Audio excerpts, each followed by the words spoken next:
Alright ji, once again welcome back and हम लोग break में बात कर रहे थे। हमारे एक दोस्त हैं जमाल जो पामिस्ट्री पे बड़ा अबूर रखते हैं। कल उन्होंने इसी किस्म की कोई प्रेडिक्शन मेरे साथ भी की थी। कल रात को मेरी जब उनसे बात हुई थी तो उन्होंने कुछ ऐसा बताया था, but will talk about that letter.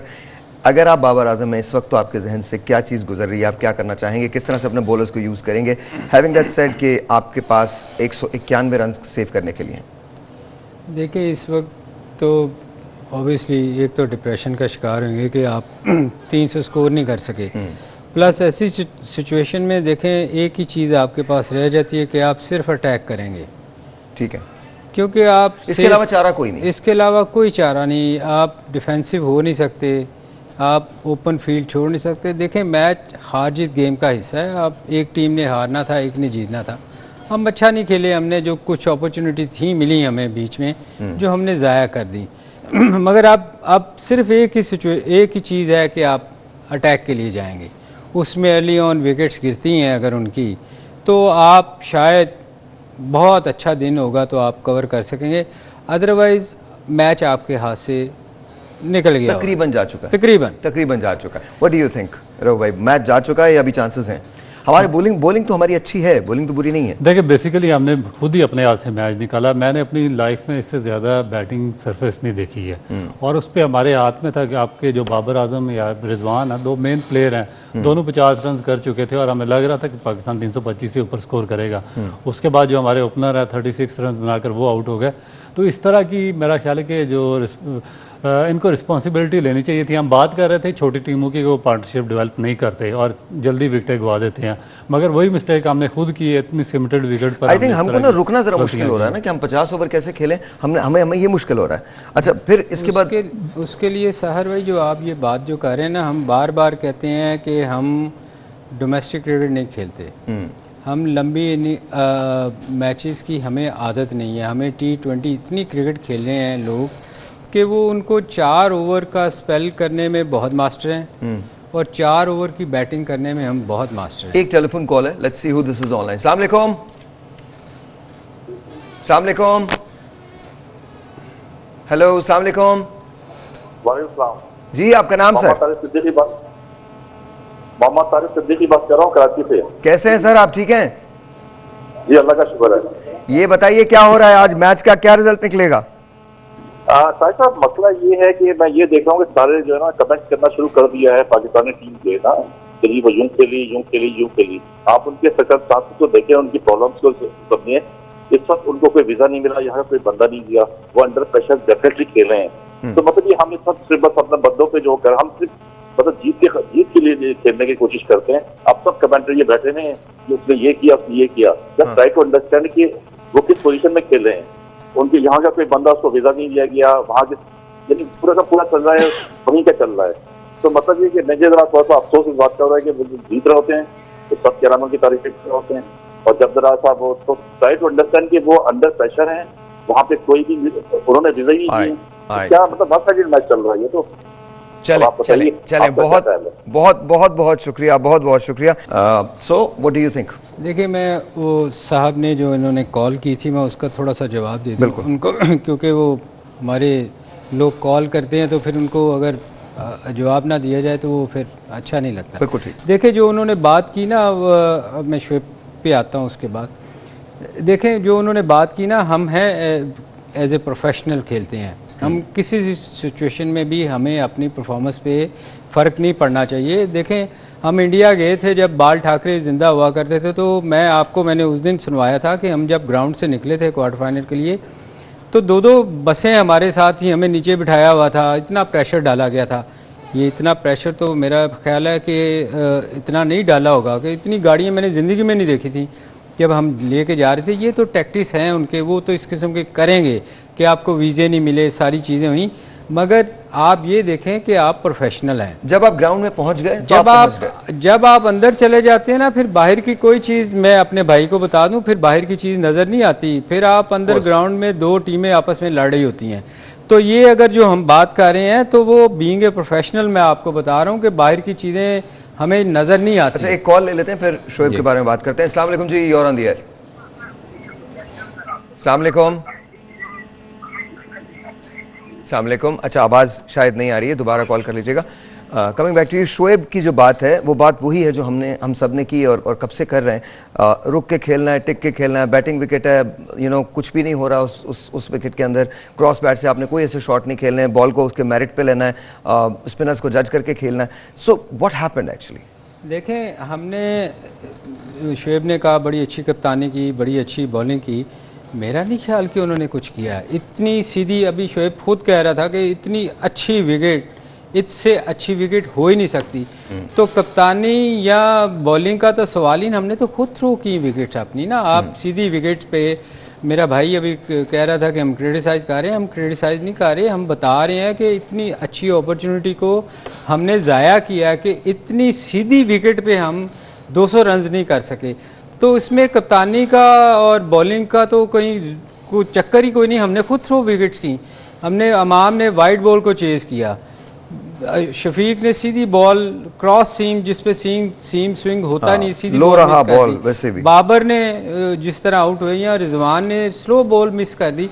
तो उन्होंने हमें कोई ऐसी आउटस्टैंडिंग बॉल नहीं की।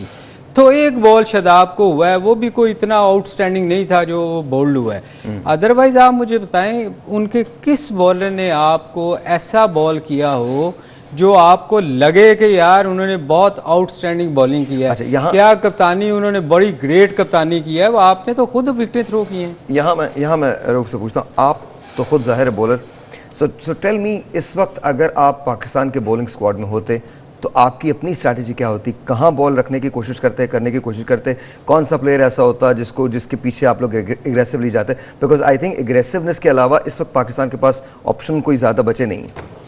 देखिए, मेरा ख्याल है कि इस मैच में पाकिस्तान के पास सिर्फ एक ऑप्शन है और वो है मॉइस्चर। जब मॉइस्चर आता तो जो नया बॉल होता है आपका वो स्विंग करता था, जिस तरह आपने देखा होगा कि इंडिया और ऑस्ट्रेलिया का शाहीन और हारिस रऊफ, बिल्कुल। और इसमें मेरा ख्याल है कि हसन अली, शाहीन और हारिस रऊफ अगर ये पहले 10 ओवर में इम्पैक्ट डाल देते हैं, 2 या 3 विकेटें लेते हैं, मगर उसके बाद भी असल में प्रॉब्लम आपके वो जो सेकंड अटैक है उसका आ जाता है कि जो हम बात प्रोफेशनलिज्म की कर रहे थे कि जो आपके 2 स्पिनर्स हैं नवाज और शादाब खान, वो पिछले 2 साल से आउट ऑफ फॉर्म है। अगर ये ऊपर से इम्पैक्ट क्रिएट कर भी देते हैं 2-3 विकेटें लेकर भी, तो ये नीचे मेरा नहीं ख्याल क्योंकि इतनी बड़ी सक्सेस लेकर दे सकते हैं पाकिस्तान को। इसीलिए मैं बात करता हूँ कि जब तक आपकी सोच में प्रोफेशनलिज्म नहीं आएगा बहुत मुश्किल होगा टीम बनाना। आपके प्लेयर्स 2-2 साल से आउट ऑफ फॉर्म है, आपने उनको कैरी किया, आप फिर उनको मौका अपॉर्चुनिटी दे रहे हैं, बजाय उनके कि जो यंगस्टर आपने सेलेक्ट करके साथ रखे हुए 15 विकेट स्क्वाड में, उनको आपने बेंच पे बिठाया हुआ है। जबकि दूसरी टीमें जो प्रोफेशनल अप्रोच के साथ खेलती हैं, आप उनको देखिए, उन्होंने इंग्लैंड ने बेन स्टोक्स को बाहर किया हुआ है, न्यूजीलैंड से केन विलियमसन बाहर बैठे हुए हैं, और हम हमारे 2 साल से आउट ऑफ प्लेयर्स को बाहर नहीं कर सकते। आपकी जो एक बात जो आपने पिछली मरतबा की थी मुझे बड़ी पसंद आई थी, रऊफ की एक बात, उन्होंने कहा था कि जी आपको अपने बेंच पे ट्रस्ट करना पड़ेगा, अगर आप अपने बेंच पे ट्रस्ट नहीं करेंगे तो फिर उनको ले जाने का फायदा नहीं। नहीं, ये देखें ना, ये बात तो हम मैच शुरू होने से पहले कर रहे थे। बिल्कुल, ये हम क्रिटिसाइज अभी नहीं कर रहे, ये मैच शुरू होने से पहले कर रहे थे कि आपको अपने उन प्लेयर्स पे भी ट्रस्ट करना चाहिए, या आप जब टीम सेलेक्ट करते हैं उस वक्त आपको पता होना चाहिए कि आपके कुछ प्लेयर 2-2, 3-3 साल से अच्छा परफॉर्म नहीं कर रहे, तो आपने उनको सेलेक्ट किया। ये मैं उस भाई को बता दूं जो नाराज़ हो रहे थे, हम क्रिटिसाइज पिछले 3-4 दिन से कर रहे हैं। शफीक को खिलाया जो कि उसके बावजूद लोग क्रिटिसाइज कर रहे थे, फ़खर को खिलाएं, उसने 100 कर दिया। तो जब आपके बाहर लोग आप सिलेक्शन करते हैं तो उस वक़्त आपके जहन में होना चाहिए कि देखें, इंग्लैंड वगैरह में ना हमेशा काउंटी मैचेस से जो बंदा फॉर्म में होता है ना वो उसको खिलाते हैं, इसलिए कि जब आप फॉर्म में होते हैं ना तो फिर आप कोशिश करते हैं कि आपका वो प्लेयर जाए जो इन फॉर्म है, वो ना जाए जो पिछले 3 साल से कुछ कर नहीं रहा, उसको सिलेक्ट करें। हमारे अनफॉर्चुनेटली ऐसा हो रहा है कि हम पता नहीं क्यों लोगों पे ट्रस्ट कर रहे हैं। अच्छा, मुझे ऐसा लगा कि आज के मैच में फील्डिंग कुछ ऐसी खास नहीं थी इंडिया की, ठीक थी, मतलब ऐसा नहीं था कि कौन सी चीज़ मुझे साहब आप मुझे बताएं, उसके कप्तान ने या उनकी फील्डिंग ने या उनकी बॉलिंग ने किया है? उन्होंने सिर्फ लाइन पे एक बॉल किया है, एक्स्ट्रा ऑर्डिनरी तो कोई चीज़। पाकिस्तान को फील्डिंग के लिए क्या करना पड़ेगा? क्या फील्डिंग इस मैच के अंदर मैच के किसी नतीजे को तब्दील कर सकती है, किसी मुमकिन नतीजे को तब्दील कर सकती है? सहर भाई, इस वक्त तो दुआएं हैं जो हमेशा करती है अवाम, उसके अलावा देखें फील्डिंग क्या करेगी अगर अपॉर्चुनिटी नहीं निकलेगी। अच्छा, let's talk about the umpiring के बारे में बात करें। अंपायर तो ने तो कमाल ही कर दिया आज जी वो लगता है वो सब कहते थे कि ये इंडिया बड़ा होल्ड करता है, वो तो उनको आउट ही नहीं दे रहा था। शायद उसने देख लिया था कि हमने जल्दी आउट हो जाना। एक तरफ आई थिंक इशारा भी किया था इस तरह से कि मुझे नहीं पता, तुम जरा ऊपर जाओ, जरा देखो, खुद ही ले लें आप। मैं खुद भी देखूंगा फिर इसके बाद बताओ। उसके बाद अगर ये वाकई ये एम्पायरिंग स्टैंडर्ड बड़ा गिरता जा रहा है बहुत से मैचों में। अब असल में हो पता क्या हुआ है सर भाई, हो ये गया हुआ है कि अंपायर ना अब LBW रन आउट चांस ही नहीं लेता। वो कहता है एक टेक्नोलॉजी है, मैं अपने ऊपर क्यों डालूं, अगर मैं गलत आउट दे दिया तो मेरी रेपुटेशन, ये इनके पास चांस है, ये खुद ही थर्ड अंपायर के पास जाएंगे और वो डिसीजन ले। आप देखें नॉर्मली, अब आप देखें अंपायर डिसीजन ना LBW और रन आउट का कभी नहीं आपको आउट देता। हालांकि जब वो नहीं होता था तो मार्जिनली आउट दिया जाया करता था, अब नहीं लेते, अब चांस ही नहीं लेते। वो कहते हैं वो खुद ही चांस लें, जो कि गलत चीज़ है। अगर इतना बड़ा आउट अगर आपको नज़र आ रहा है अच्छा, तो अभी जैसे आप बात कर रहे थे कि ड्यू फैक्टर होगा, मुझे ये बताइए कि other than Shaheen Shah, Haris and Hasan, Shadab पे कितनी रिस्पॉन्सिबिलिटी आती है? देखिए जो इंडियन पिचेस हैं इन पर जो मेजर रिस्पॉन्सिबिलिटी है वो आपके स्पिनर पर ही आती है। That's why I'm asking. और देखिए अगर आपके स्पिनर इन फॉर्म है तो मेरा ख्याल है कि वो रिजल्ट क्रिएट कर देते हैं। मगर प्रॉब्लम क्या है कि हमारे स्पिनर्स इस तरह के नहीं है कि जो आपको 3 या 4 विकेटें लेकर आपको मैच फिनिश करके दें। हमारे स्पिनर्स खुद अपनी लाइन एंड लेंथ पर स्ट्रगल कर रहे हैं। अभी तक तो मेरा ख्याल है कि तीसरा मैच है, उसके बाद 2 वार्म अप मैचेस और पीछे एशिया कप हो चुका है, तो वो अपनी line and length he achieve नहीं कर सके, तो सक्सेस लेकर देना तो बहुत दूर की बात है। स्पिनर्स आपके उस वक्त इफेक्टिव होते हैं जब वो इन फॉर्म हो, रिदम में हूँ और पीछे 1-2 जो सीरीज़ हुई हैं उनमें विकेटें लेकर दे रही हूँ। दूसरी जहाँ तक आपने बेंच स्ट्रेंथ की बात की है, मैं आपको इससे पीछे लेके चलता हूँ एशिया कप में। आप देखिए एशिया कप में पाकिस्तान के नसीम शाह इंजर्ड हुए थे। नसीम शाह इंजर्ड हुए थे तो पाकिस्तान ने 2 बॉलर्स पाकिस्तान से मंगवाए हैं, बजाय कि वो जो बेंच पर बाहर जो उन्होंने 15-16 रुकनी टीम सेलेक्ट करके वहाँ पर श्रीलंका में लेकर गए थे, उनमें से किसी को नहीं खिलाया और पाकिस्तान से नए 2 बॉलर्स उनको ट्रैवल करवा के पता नहीं उनको 20 घंटे का ट्रैवल करवाया और श्रीलंका मंगवाया और फिर उनको मैच खिलाया। ये तो हमारी मैनेजमेंट का हाल है। जब इतना अनप्रोफेशनलिज्म होगा हमारे बोर्ड में तो फिर उसके रिजल्ट इसी तरह के ये जो तबाह निकलेंगे जो आज हम फेस कर रहे हैं। कि अभी आप देखें कि आपके जो ओपनर्स हैं आउट ऑफ फॉर्म है मगर आप ट्रस्ट करने को तैयार नहीं, आपके स्पिनर्स आउट ऑफ फॉर्म है मगर आप अपनी बेंच स्ट्रेंथ पे ट्रस्ट करने को तैयार नहीं है, तो फिर आप रिजल्ट क्या एक्सपेक्ट कर रहे हैं? अच्छा, अगर जाहिर है नतीजा पाकिस्तान के हक में नहीं आता तो पॉइंट्स टेबल पे पाकिस्तान की पोजीशन क्या होगी और क्या आगे चल के मुश्किलात हो सकती हैं? ये सिर्फ एक मैच है जो हमने हारा है। देखें अभी बहुत सारे मैचेस पड़े हैं, हमें डिसहार्ट नहीं होना चाहिए। एक मैच हारने से कोई वो क़यामत नहीं आ जाएगी, क्योंकि आगे बहुत सारे मैचेस हैं। अगर हम जीते हैं तो हम ये तो नहीं, ऐसी सिचुएशन नहीं आ गई कि हम क्वालिफाई नहीं कर सकेंगे। असल में थोड़ा डिसअपॉइंटमेंट इसलिए होती है कि इंडिया के साथ मैच था, डेफिनेटली उसकी वजह से ज़्यादा हम अफसरदा होते हैं कि उनके साथ वैसे जज्बाती सा मैच होता है। मगर ये है कि पाकिस्तान टीम ने पिछले 2 मैच बहुत अच्छे खेले हैं, तो आगे चांसेस तो हमारे हैं ना, अगर हम अच्छा परफॉर्म आगे करते हैं तो हम क्वालिफाई तो कर सकते हैं, इंशाल्लाह करेंगे। मेरा ख्याल है हमारी टीम में इतनी एबिलिटी है, अगर पॉजिटिव तरीके से सिलेक्शन हुई तो अगले मैचों में इंशाल्लाह। सो अगेन मैं दोबारा आपके पास बॉलिंग के लिए आऊँगा। इस वक्त कितना प्रेशर होगा बाबर आजम पे अपने बॉलर्स को ठीक से यूज़ करने? देखिए मैसिव प्रेशर होगा, क्योंकि बिल्कुल एक स्मॉल टोटल डिफेंड करना और जो पिच लग रही है जिस तरह हमारे ओपनर खेल रहे थे और जब बाबर और रिजवान खेल रहे थे तो बिल्कुल सिमटेड पिच लग रही थी। और मेरा ख्याल है कि आप इसको एक बैटिंग पैराडाइज कह सकते हैं। तो इसलिए इन पर बहुत ही मैसिव प्रेशर होगा कि किस तरीके से वो अपने बॉलर को यूटिलाइज़ करते हैं, किस तरीके से ऑर्गेनाइज करते हैं और किस तरीके से उनसे रिजल्ट लेते हैं। पाकिस्तान के लिए कितना वाइटल है पहले 10 ओवर्स के अंदर कम से कम 3 से 4 लोगों का, कम से कम 3 विकेट्स निकालना है? कितना वाइटल है? बहुत ज़्यादा वाइटल है, क्योंकि सारा मैच डिपेंड ही पहले 10 ओवर पे करेगा। अगर आपने थोड़ा सा मॉइस्चर अगर ड्यू हुआ तो मॉइस्चर हुआ, अगर आपने पहले 10 ओवर में 2 या 3 विकेटें ली उनकी, उसके बाद फिर आप अपनी जो प्लानिंग है, जिस तरह आप अगर कोई प्लान इन्होंने बनाया, कैप्टन उसको ग्राउंड में जाके एग्जीक्यूट करेगा प्रॉपरली, तो फिर आपको रिजल्ट ले सकते हैं। अदरवाइज अगर पहले आप शुरू में उन्होंने सर्वाइव कर दिए इनका स्पेल 5 या 6 ओवर का, जबकि उनकी कोशिश यही होगी कि पहले 5-6 ओवर। मैं थोड़ा सा ऐड कर दूं अगर आप इजाज़त दें सर प्लीज। देखें इस वक्त कप्तान से ज़्यादा खुद बॉलरों को भी अपनी रिस्पॉन्सिबिलिटी लेनी है कि उनको पता है हमने छोटा टारगेट एक है जो वो हमने उसको डिफेंड करना है। तो उसके लिए कप्तान को कहने की इस वक्त मेरे ख्याल नहीं ख्याल की इतनी ख़ास ज़रूरत होगी, क्योंकि हम सब प्रोफेशनल हैं, बॉलर जो हैं उनको खुद रिस्पॉन्सिबिलिटी। अच्छा ये देखें यहाँ पे ना, ये वो हाइलाइट्स हैं जो इस वक्त दिखाई जा रही हैं। लो रहा है बॉल और ये अब्दुल्ला शफीक का डिसमिसल है, देखें ये सिराज की बॉल। ये ऐसी विकेटें हैं जो एशियन, स्पेशली एशियन बैट्समैन को बहुत सूट करती हैं। लो बाउंस पिच है और इसमें बैकफुट जाने का तसव्वुर नहीं किया जा सकता। इस पे तो लंबी, जैसे स्पिनर्स को खेलते हैं आप, इस पेस पे आज अगर आप देखें तो कोई किसी का बाउंसर, एक बाउंसर नहीं हुआ। बिल्कुल, बॉल उठ ही नहीं रहा था ना। उसकी रीज़न ये थी कि उनकी प्रोफेशनलिज्म देखें आप, कि उन्होंने आपको कोई बॉल भी शॉर्ट पिच नहीं किया, इसलिए कि उनको पता था कि बॉल ऊपर जानी नहीं है। हालांकि अमाम को आप देखें, मोस्टली टीमों ने बाउंसर पे आउट किया, मगर आज उन्होंने उसको भी बाउंसर नहीं किया। उसकी रीज़न ये थी कि बॉल ऊपर जा ही नहीं रहा। उन्होंने सिर्फ लाइन पे बॉल किए हैं, जिसके लिए आपको, जैसे आप स्पिनर्स को खेलते हैं, आप लंबी टांग निकाल के उसको खेलते तो शायद इस विकेट पे बैकफुट जाना तो मैं समझता हूँ मौत है। भाई उन्होंने मामूल को बाउंसर ट्राई एक दो किए हैं, मगर जो पिच थी वो नहीं, बिल्कुल हेल्प नहीं कर रही थी और बिल्कुल उनके चेस्ट लेवल से भी नीचे आए। और दूसरा जो मेरे लिए बड़ा सरप्राइजिंग था इसमें, जो अब्दुल्ला शफीक था, उनसे मुझे बहुत ज़्यादा एक्सपेक्टेशन थी कि वो 50 ओवर तक जा सकते हैं, मगर वो अर्ली ऑन, वो आज, हालांकि उनकी हैबिट नहीं है, बिल्कुल सीधा खेलते हैं, मगर आज वो पीछे जाकर उन्होंने भी क्रॉस खेलना शुरू कर दिया। तो इसकी क्या मेरा ख्याल है? अच्छा एक काम करते हैं, कॉल ले लेते हैं, कॉल के बाद फिर हम बात करेंगे। अस्सलाम वालेकुम जी। अस्सलाम वालेकुम। अस्सलाम वालेकुम। वालेकुम अस्सलाम। क्या नाम सर?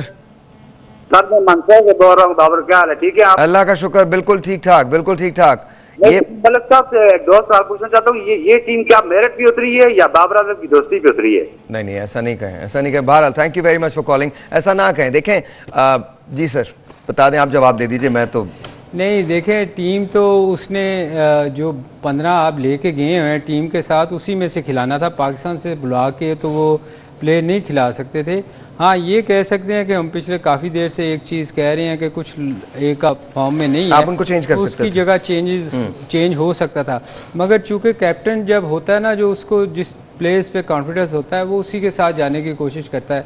अनफॉर्चुनेटली आज प्लान के मुताबिक नहीं टीम खेल सकी, अच्छा नहीं खेली, होता है, गेम का हिस्सा है, अच्छा बुरा होता है, पर मगर नेक्स्ट मैचेस में हमें इस चीज़ का ख्याल रखना चाहिए। अच्छा जी, एक और telephone call, let's see who this is on line. अस्सलाम वालेकुम जी, you are on the air. अस्सलाम वालेकुम। हेलो। अच्छा यही बात है कि देखें, ये प्लान के तौर पे नहीं हुआ। अगर ये प्लान के तौर पे हो जाता तो तमाम के तमाम लोग तारीफ़ कर रहे होते कि जी बिल्कुल ठीक हुआ, ऐसा हो। वो जैसे पहले बात हुई थी, जो फरिया ने भी कही थी, जो हम सब कह रहे हैं कि कभी कभी ऐसा होता है कि कप्तान विनिंग कॉम्बिनेशन के साथ जाना चाहता है। पिछले 2 मैचेस हम बड़े ईजीली, बड़े कंफर्टेबली जीते थे, तो आई थिंक बाबर के जहन में ये होगा कि वो उसको कॉम्बिनेशन को डिस्टर्ब नहीं करना चाह रहे थे, तोड़ना नहीं चाह रहे थे। What do you think? देखिए सर, एक बात यह है कि आजकल आई नो आप इसके मुखालिफ हैं, आप राय दूसरी रखते हैं। आप कहते हैं नहीं जी, जो प्लेयर आउट ऑफ फॉर्म है उसको स्विच किया जाए। बिल्कुल प्रोफेशनलिज्म यही है। देखें 3 फॉर्मेट आ चुके हैं। आपने टेस्ट पुराने ज़माने में जिसमें सलीम भाई वगैरह खेलते थे तो एक ही, ज़्यादातर एक फॉर्मेट होता था टेस्ट क्रिकेट, और वनडे होता था उसके साथ। टेस्ट और तो वनडे, आप एक लंबे अरसे के लिए किसी को लिंगर ऑन कर देते थे, मगर अब आजकल क्रिकेट की बहुत बहुत है, 3 फॉर्मेट है, आपको T20 क्रिकेट बहुत बेताशा खेलनी पड़ती है। मगर हमारा प्रॉब्लम क्या, हमें पता ही नहीं अभी तक। हमारी मैनेजमेंट को ये सोचना पड़ेगा कि भाई ये जो 3 फॉर्मेट है ये एक दूसरे से डिफरेंट है। ये T20 फॉर्मेट के ना तो बॉलर्स लॉन्ग फॉर्मेट में चल सकते हैं और ना बैट्समैन चल सकते हैं। अगर आप उनको ही लिंगर ऑन करते जाएंगे, अगर चाहे आपका विनिंग मोमेंटम भी बनाओ, मगर उसके बावजूद जो जिस तरह बाकी दुनिया की टीमें सेटल डाउन करती हैं, हर फॉर्मेट के लिए डिफरेंट उनकी टीमें बनाते हैं, तो हमें भी डिफरेंट फॉर्मेट के लिए डिफरेंट टीम्स बनानी चाहिए। आप कैसे एक्सपेक्ट कर सकते हैं कि 4 ओवर का एक बॉलर आकर आपको वनडे या टेस्ट मैच जितवा दे? देखिए इम्पॉसिबल है। मुमकिन नतीजा जाहिर है नज़र आ रहा है, लेकिन मैं फिर ये कहूँगा और मैं अपनी बात पे कायम हूँ कि पाकिस्तान इंडिया के मैच में कभी भी कुछ भी हो सकता है। एक वक्त वो था जब हम ये सोच रहे थे कि 320 से हम ज़्यादा स्कोर कर लेंगे। प्रोजेक्टेड स्कोर पाकिस्तान का 307 से 317 तक गया है, लेकिन इशू ये है कि इस वक्त सिचुएशन ज़रा मुख्तलिफ है। लेट्स सी कि क्या होता है। अगैन हम राइट ऑफ नहीं कर सकते पाकिस्तान की टीम को, और ना हमको करना चाहिए। Let's pray and see and hope कि क्या होता है। आई थिंक पहली बॉल जो है वो होने वाली है। फाइनल थॉट्स क्या कहेंगे आप? देखें, ज़ाहिर तो यही लग रहा है कि इंडिया का अपर हैंड है, मगर होप छोड़नी नहीं चाहिए। जैसे आपने कहा कि अनटिल लास्ट बॉल जब तक ना हो जाए उस वक्त तक आप कुछ प्रेडिक्ट नहीं कर सकते, क्योंकि क्रिकेट में कहा जाता है कि कुछ भी हो सकता है। तो फिर अगेन दुआएं हैं कि अल्लाह करे हमारे स्पेल अच्छा हो जाए ऊपर से और हम वापस आए मैच में। एक्चुअली 4 लगा है और I think Sharma is there, Rohit Sharma. आप ये देखें कि फ्रंट फुट पे खेला है लुक हाँ, क्योंकि बिकॉज़ wicket- फ्लैट विकेट है, फ्लैट सीधी विकेट फ्लैट विकेट है, फ्लैट विकेट पे खेलना ही आपने फ्रंट फुट पे। ये फास्ट तो- बॉलर को आप देखिएगा बहुत कम चांसेस है शायद राउफ को, क्योंकि 190 पे वो बॉल करता है, उसको शायद किसी वक्त वो बैकफुट पे जाएं। अदरवाइज आप वो किसी बॉलर को भी देखिएगा वो बैकफुट पे बड़ा कम चांस लेंगे वो। तो ये एंड आई थिंक यही सही स्ट्रैटेजी होगी कि बैकफुट पे जाना नहीं है, क्रॉस बैट खेलना नहीं है। मुझे अब्दुल्ला शफी के आउट होने का वाकई अफसोस हुआ था। मुझे एक्सपेक्टेशंस बहुत थी, मुझे लग रहा था कि अच्छा जितना स्टेबल वो है, जितने कॉन्फिडेंस से वो शॉट खेलता है, जितने सीधे बल्ले से वो खेलता है, तो मुझे नहीं लग रहा था कि वो आई थिंक अनफॉर्चुनेट है बहुत। बिल्कुल। आप देखिए, हम जब प्रोग्राम का शुरू हुआ तो सबसे ज़्यादा हमने फोकस अब्दुल्ला शफीक पे ही किया था कि इसका 50 ओवर खेलना बहुत ज़्यादा ज़रूरी है। अगर ये पूरे 50 ओवर खेलेगा तो फिर हम एक रिस्पेक्टेबल टोटल तक जा सकते हैं। मगर वही डिज़ास्टर हुआ कि 5-6 ओवर खेलने के बाद वो आउट हो गया, और जिस तरह वो आउट हुआ वो उनकी नेचर में नहीं था।